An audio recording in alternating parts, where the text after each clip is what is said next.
নবম জাতীয় pay scale আগামী বৃহস্পতিবার বাস্তবায়ন।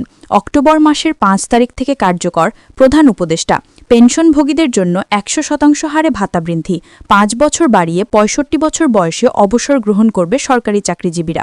বিস্তারিত। আসসালামু আলাইকুম দর্শক, কেমন আছেন সবাই? আশা করি সবাই ভালো আছেন। আজকে একটি প্রতিবেদন প্রকাশ হয়েছে প্রথম আলো পত্রিকায়। সেখানে নবম জাতীয় পে স্কেল বাস্তবায়ন নিয়ে একটি প্রতিবেদন প্রকাশিত হয়েছে। তাই অনুরোধ করব ভিডিওটি সম্পূর্ণ দেখুন। আপনি যদি আমাদের চ্যানেলে নতুন হয়ে থাকেন তাহলে অনুগ্রহ করে চ্যানেলটি সাবস্ক্রাইব করবেন, ভিডিওতে একটি লাইক দিবেন। অবশেষে সমস্ত অপেক্ষার প্রহর শেষ করে আগামী বৃহস্পতিবার বাস্তবায়ন করার ঘোষণা নবম জাতীয় পে স্কেল। পে কমিশনের চেয়ারম্যান জনাব জাকির আহমেদ খান এর নেতৃত্বে একটি বৈঠক অনুষ্ঠিত হবে আগামী বৃহস্পতিবার। বৈঠকটির সমস্ত আয়োজন করবেন পে কমিশনের চেয়ারম্যান জনাব জাকির আহমেদ খান।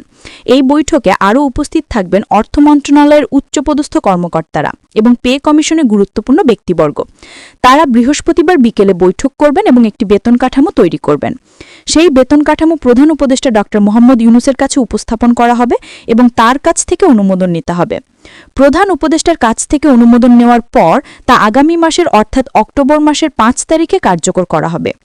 নবম জাতীয় পে স্কেল ১২টি গ্রেডে বাস্তবায়ন হবে এমনটি ভাবলে আপনি ভুল। এইবার পে কমিশনের শুধু এই একটি কাজ না, এইবার পে কমিশনকে নবম জাতীয় পে স্কেলের আওতায় অবসরপ্রাপ্ত চাকরিজীবীদেরও আনতে হবে এবং অবসরপ্রাপ্ত চাকরিজীবীদের ১০০% হারে বেতন ভাতা বৃদ্ধি করা হবে এবং তাদের চিকিৎসা ভাতা ও বিনোদন ভাতার টাকা বাড়ানো হবে। এবার যারা অবসরে যাওয়ার কথা ছিল তারা আর অবসরে যাবেন না, কারণ আগামী বৃহস্পতিবারের বৈঠকে সরকারি চাকরিজীবীদের অবসরের বয়স বাড়িয়ে ৬৫ করা হতে পারে। তাই সবাই ৫ বছর করে বেশি সময় পাবেন।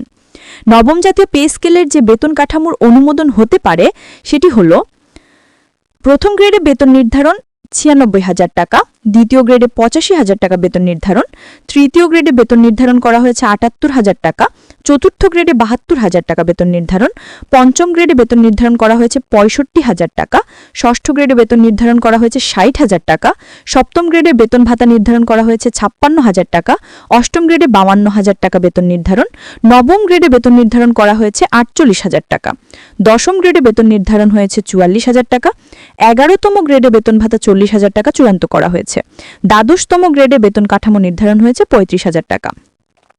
বিশ্লেষকরা মনে করছেন এটি হবে ইনসাফ ভিত্তিক বেতন কাঠামো, যেখানে কোনো বেতন বৈষম্য থাকবে না।